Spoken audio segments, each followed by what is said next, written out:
ಎಲ್ಲರಿಗೂ ನನ್ನ ನಮಸ್ಕಾರಗಳು. ನಾನು ಡಾಕ್ಟರ್ ಅಶ್ವಿನಿ ಪದ್ಮಶಾಲಿ. ನಾನು KLE ಯಳ್ಳೂರು ಹಾಸ್ಪಿಟಲ್ನ ಮನೋರೋಗ ಡಿಪಾರ್ಟ್ಮೆಂಟ್ನಲ್ಲಿ ತಜ್ಞ ವೈದ್ಯೆಯಾಗಿ ಕೆಲಸವನ್ನ ನಿರ್ವಹಿಸ್ತಾ ಇದ್ದೇನೆ. ಇವತ್ತು ನಾವು ಸ್ಕಿಜೋಫ್ರೀನಿಯಾ ಅಥವಾ ಚಿತ್ತ ವಿಕಲತೆ ಅನ್ನುವಂತಹ ಕಾಯಿಲೆ ಬಗ್ಗೆ ತಿಳಿದುಕೊಳ್ಳೋಣ. ನಿಮ್ಮಲ್ಲಿ ಹೆಚ್ಚಿನವರು ಗಮನಿಸಿರ್ಬೋದು, ರಸ್ತೆಯಲ್ಲಿ ಕೆಲವೊಮ್ಮೆ ಕೆಲವು ವ್ಯಕ್ತಿಗಳು ತಮ್ಮಷ್ಟಕ್ಕೆ ಏನೋ ಬಡಬಡಿಸ್ತಾ ತಮ್ಮ ದೈಹಿಕ ಸ್ವಚ್ಛತೆಯ ಬಗ್ಗೆ ಗಮನ ಇಲ್ಲದೆ ಅಲೆಮಾರಿಗಳಂತೆ ಓಡಾಡ್ತಾ ಇರ್ತಾರೆ. ಇವರನ್ನ ಹೆಚ್ಚಾಗಿ ಜನರು ಹುಚ್ಚರು ಅಂತ ಹೇಳಿ ಒಂದು ಟ್ಯಾಗ್ ಮಾಡಿ ಅವರನ್ನ ನಿರ್ಲಕ್ಷ್ಯ ಮಾಡಿಬಿಡ್ತಾರೆ. ಆದರೆ ಹೆಚ್ಚಿನ ಇಂಥ ವ್ಯಕ್ತಿಗಳಲ್ಲಿ ನಾವು ಏನು ಗಮನಿಸ್ತೀವಿ ಅಂತ ಹೇಳಿದ್ರೆ, ಅವರು ಸ್ಕಿಜೋಫ್ರೀನಿಯಾ ಅಥವಾ ಚಿತ್ತ ವಿಕಲತೆ ಅನ್ನುವಂತಹ ಒಂದು ಕಾಯಿಲೆಯಿಂದ ಬಳಲ್ತಾ ಇರ್ತಾರೆ. ಪ್ರತಿ ವರ್ಷ ಮೇ 18ರಿಂದ ಮೇ 24 ತಾರೀಕಿನ ತನಕ ನಾವು ಸ್ಕಿಜೋಫ್ರೀನಿಯಾ ಅವೇರ್ನೆಸ್ ವೀಕ್ ಅಂತ ಹೇಳಿ ಅದನ್ನ ಗಮನಿಸ್ತೀವಿ. ಈ ವಾರದ ಮುಖ್ಯ ಉದ್ದೇಶ ಏನಪ್ಪಾ ಅಂತ ಹೇಳಿದ್ರೆ, ಜನರಲ್ಲಿ ಈ ಸ್ಕಿಜೋಫ್ರೀನಿಯಾ ಕಾಯಿಲೆ ಬಗ್ಗೆ ಇರುವಂತಹ ಒಂದು ತಪ್ಪು ತಿಳುವಳಿಕೆಯನ್ನ ಹೋಗಲಾಡಿಸುವುದು, ಹಾಗೆ ಈ ಕಾಯಿಲೆಯಿಂದ ಬಳಲ್ತಾ ಇರುವಂತ ವ್ಯಕ್ತಿಗಳಿಗೆ ಆದಷ್ಟು ಶೀಘ್ರದಲ್ಲಿ ಒಂದು ಚಿಕಿತ್ಸೆ ಅನ್ನೋದನ್ನ ಕೊಡೋದಕ್ಕೆ ಸಹಾಯ ಆಗ್ಲಿ ಅನ್ನೋ ಉದ್ದೇಶದಿಂದ ಈ ಒಂದು ವಾರನ ಗಮನಿಸ್ತೀವಿ. ಹಾಗಾದ್ರೆ ಈ ಸ್ಕಿಜೋಫ್ರೀನಿಯಾ ಕಾಯಿಲೆ ಅಂದರೆ ಏನು? ಈ ಸ್ಕಿಜೋಫ್ರೀನಿಯಾ ಕಾಯಿಲೆಯಿಂದ ಬಳಲ್ತಾ ಇರುವಂತಹ ವ್ಯಕ್ತಿಗಳಲ್ಲಿ ಹೆಚ್ಚಾಗಿ ಅವರು ಯೋಚಿಸುವ ರೀತಿ, ಭಾವಿಸುವ ರೀತಿ ಮತ್ತೆ ಒಂದು ನಡವಳಿಕೆಯಲ್ಲಿ ನಾವು ವ್ಯತ್ಯಾಸನ ಗಮನಿಸ್ತೀವಿ. ಪೇಷಂಟ್ಸ್ ಯಾವ ತರ ನಮಗೆ ಸಿಂಪ್ಟಮ್ಸ್ ಹಿಡ್ಕೊಂಡು ಪ್ರೆಸೆಂಟ್ ಮಾಡಬಹುದು ಅಂತ ಹೇಳಿದ್ರೆ, ಕೆಲವೊಮ್ಮೆ ಇದ್ದಕ್ಕಿದ್ದಂತೆ ಪೇಷಂಟ್ಸ್ ಅಲ್ಲಿ ಸಿಟ್ ಮಾಡ್ಕೊಳ್ಳುವಂತ ಸಿಂಪ್ಟಮ್ ಇರಬಹುದು. ಇಲ್ಲಾಂದ್ರೆ ಕೆಲವೊಮ್ಮೆ ತಮ್ಮಷ್ಟಕ್ಕೆ ತಾವು ಮಾತನಾಡಿಕೊಳ್ಳೋದು, ಯಾರೋ ತಮ್ಮ ಜೊತೆ ಸಂಪರ್ಕದಲ್ಲಿದ್ದಾರೆ, ಯಾರೋ ತಮಗೇನೋ ಮಾತಾಡ್ತಾ ಇದ್ದಾರೆ ಅನ್ನುವಂತೆ ಪೇಷಂಟಿಗೆ ಕೇಳಿ ಬರೋದಿರ್ಬೋದು.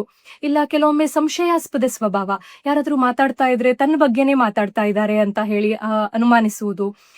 ಇಲ್ಲ ಯಾರಾದ್ರೂ ತನ್ನ ವಿರುದ್ಧ ಏನೋ ಮಾಟ ಮಂತ್ರ ಮಾಡಿಸಿದ್ದಾರೆ, ಯಾರೋ ತನ್ನನ್ನ ಹಿಡಿತದಲ್ಲಿ ಇಟ್ಕೊಂಡಿದ್ದಾರೆ, ತಲೆಯಲ್ಲಿ ಏನೋ ಒಂದು ಮೈಕ್ರೋಚಿಪ್ ಅಂತಹ ಒಂದು ಸಲಕರಣೆಯನ್ನ ಯಾರೋ ಅಳವಡಿಸಿದ್ದಾರೆ, ತನ್ನ ವಿಚಾರಗಳು ತನ್ನ ಮನಸ್ಸಿನಲ್ಲಿರೋ ಭಾವನೆಗಳು ಎಲ್ರಿಗೂ ತಿಳಿತಾ ಇದ್ದಾವೆ. ಇಂತಹ ಒಂದು ಸಿಂಪ್ಟಮ್ಸ್ ಗಳನ್ನ ಹಿಡ್ಕೊಂಡು ಪೇಷಂಟ್ಗಳು ಆಸ್ಪತ್ರೆಗೆ ಬರಬಹುದು. ಸೊ ಈ ಕಾಯಿಲೆ ಮುಖ್ಯವಾಗಿ ಯಾಕಪ್ಪ ಬರುತ್ತೆ ಮನುಷ್ಯರಲ್ಲಿ ಅಂತ ಹೇಳಿದ್ರೆ, ನಮ್ಮ ಮೆದುಳಿನಲ್ಲಿ ಕೆಲವು ನರವಾಹಕಗಳು ಇರ್ತವೆ. ಒಂದು ಡೋಪಾಮಿನ್ ಇರಬಹುದು, ಸೆರೋಟೋನಿನ್ ಇರಬಹುದು, ಇನ್ನಿತರ ಕೆಲವು ನರವಾಹಕಗಳಲ್ಲಿ ವ್ಯತ್ಯಾಸ ಆದಾಗ ಒಬ್ಬ ವ್ಯಕ್ತಿಗೆ ಸ್ಕಿಜೋಫ್ರೀನಿಯಾ ಕಾಯಿಲೆಯ ಲಕ್ಷಣಗಳು ಕಂಡು ಬರುತ್ತವೆ. ಇದನ್ನ ಬಿಟ್ಟು ಕೆಲವೊಮ್ಮೆ ಕೆಲವರಲ್ಲಿ ಚಟಗಳು, ಅಂದ್ರೆ ಈ ಗಾಂಜಾ ಇರಬಹುದು, ಇಲ್ಲ ಬೇರೆ ಬೇರೆ ಯಾವ ಚಟಗಳಿಗೆ ತುತ್ತಾಗಿರ್ತಾರೆ. ಸೊ ಈ ತರ ವ್ಯಕ್ತಿಗಳಲ್ಲೂ ಕೂಡ ಸ್ಕಿಜೋಫ್ರೀನಿಯಾ ಲೈಕ್ ಸಿಂಪ್ಟಮ್ಸ್ ಅಂದ್ರೆ ಚಿತ್ತ ವಿಕಲತೆಯ ತರದ ಲಕ್ಷಣಗಳು ಕಂಡು ಬರಬಹುದು ಅಂತ ಹೇಳ್ತೀವಿ. ಹಾಗಾದ್ರೆ ಈ ಕಾಯಿಲೆಗೆ ಚಿಕಿತ್ಸೆ ಅನ್ನೋದು ಇದೆಯಾ? ಖಂಡಿತವಾಗ್ಲೂ ಇದೆ. ನಾವ್ ಏನ್ ಹೇಳ್ತೀವಿ, ಕಾಯಿಲೆ ಲಕ್ಷಣಗಳು ಕಂಡು ಬಂದ ತಕ್ಷಣ ಆದಷ್ಟು ವೇಗವಾಗಿ ಮನೆ ಮಂದಿ ಇವರನ್ನ ಟ್ರೀಟ್ಮೆಂಟಿಗೆ ಅಂತ ಹೇಳಿ ಕರ್ಕೊಂಡು ಬಂದ್ರೆ ಡೆಫಿನೆಟ್ಲಿ ಈ ವ್ಯಕ್ತಿಗಳನ್ನ ನಾವು ಮುಂಚಿನ ತರ ಇಂಪ್ರೂವ್ ಮಾಡೋದಕ್ಕೆ ಸಾಧ್ಯ ಇರುತ್ತೆ. ಆದ್ರೆ ದುರದೃಷ್ಟವಶಾತ್ ನಮ್ಮ ಭಾರತದಂತಹ ದೇಶದಲ್ಲಿ ಏನಾಗ್ಬಿಡುತ್ತೆ, ಈ ವ್ಯಕ್ತಿಗಳಲ್ಲಿ ಈ ತರ ಒಂದು ಲಕ್ಷಣಗಳು ಕಂಡು ಬಂದ ತಕ್ಷಣ ಪಾದ್ರಿಗಳ ಹತ್ರ, ಇಲ್ಲ ಮುಲ್ಲಾ ಹತ್ರ, ಇಲ್ಲ ಯಾರೋ ಭೂತ ಉಚ್ಚಾಟನೆ ಮಾಡೋರ್ ಹತ್ರ, ಇವ್ರ ಹತ್ರ ಎಲ್ಲ ಈ ಪೇಷಂಟ್ಗಳನ್ನ ಫಸ್ಟ್ ಕರೆದುಕೊಂಡು ಹೋಗ್ತಾರೆ. ಹಾಗಾಗಿ ಮಾನಸಿಕ ವೈದ್ಯರ ಬಳಿ ಈ ಪೇಷಂಟ್ಗಳು ಬರಬೇಕಿದ್ರೆ ಕೆಲವೊಮ್ಮೆ ಎಷ್ಟೋ ಕಾಲ ಕಳೆದು ಹೋಗಿರುತ್ತೆ. ಸೊ ನಾವೇನ್ ಹೇಳ್ತೀವಿ, ದೀರ್ಘಾವಧಿ ಕಾಯಿಲೆ ಯಾವ ವ್ಯಕ್ತಿಗಳಲ್ಲಿ ಇರ್ತಾವೆ ಆ ವ್ಯಕ್ತಿಗಳಲ್ಲಿ ಮೆದುಳಿನ ಮೇಲ್ಮೈಯಲ್ಲಿ ಕೆಲವು ವ್ಯತ್ಯಾಸಗಳಾಗ್ಬಿಟ್ಟಿರ್ತವೆ. ಹಾಗಾಗಿ ಕೆಲವೊಮ್ಮೆ ಇವರ ಟ್ರೀಟ್ಮೆಂಟ್ ಏನಿದೆ ಅದು ಸ್ವಲ್ಪ ನಮ್ಗೆ ಅಂದ್ರೆ ಟ್ರೀಟ್ಮೆಂಟ್ ರೆಸಿಸ್ಟೆಂಟ್ ಆಗೋ ಚಾನ್ಸಸ್ ಇರ್ತವೆ, ಅಥವಾ ಅವರು ವೇಗವಾಗಿ ಟ್ರೀಟ್ಮೆಂಟ್ಗೆ ಸ್ಪಂದಿಸದೇ ಇರಬಹುದು.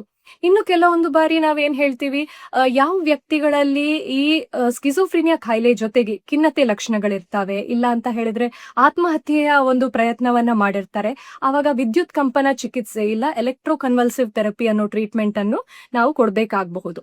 ಮುಖ್ಯವಾಗಿ ಇದರ ಟ್ರೀಟ್ಮೆಂಟ್ ಅಂತ ಹೇಳಿದ್ರೆ ನಾವು ಔಷಧಿಗಳನ್ನ ಕೊಡ್ತೀವಿ, anti psychotic group of medications ಅಂತ ಹೇಳ್ತೀವಿ.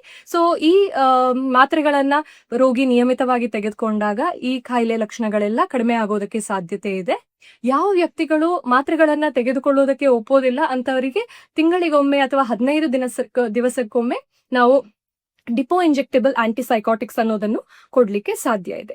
ಹಾಗಾಗಿ ನಿಮ್ಗೆಲ್ಲರಿಗೂ ಕೊಡ್ತಿರೋ ಸಂದೇಶ ಏನಪ್ಪಾ ಅಂತ ಹೇಳಿದ್ರೆ, ಈ ಕಾಯಿಲೆ ಲಕ್ಷಣ ಯಾರಲ್ಲೆಲ್ಲ ಕಂಡು ಬರುತ್ತೆ ಅವರನ್ನ ದಯವಿಟ್ಟು ನೀವು ಬೇಗವಾಗಿ ನಮ್ಮ ಮಾನಸಿಕ ರೋಗ ತಜ್ಞರ ಬಳಿಗೆ ಕರೆದುಕೊಂಡು ಬಂದರೆ ಇವರನ್ನ ನಾವು ಸರಿಯಾಗಿ ಚಿಕಿತ್ಸೆಯನ್ನ ಕೊಟ್ಟು ಅವರನ್ನ ಗುಣಮುಖವಾಗಿ ಮಾಡ್ಲಿಕ್ಕೆ ಸಾಧ್ಯ ಇದೆ ಅಂತ ಹೇಳ್ತಾ ನನ್ನ 2 ಮಾತುಗಳನ್ನ ಮುಗಿಸ್ತೇನೆ. ಧನ್ಯವಾದಗಳು.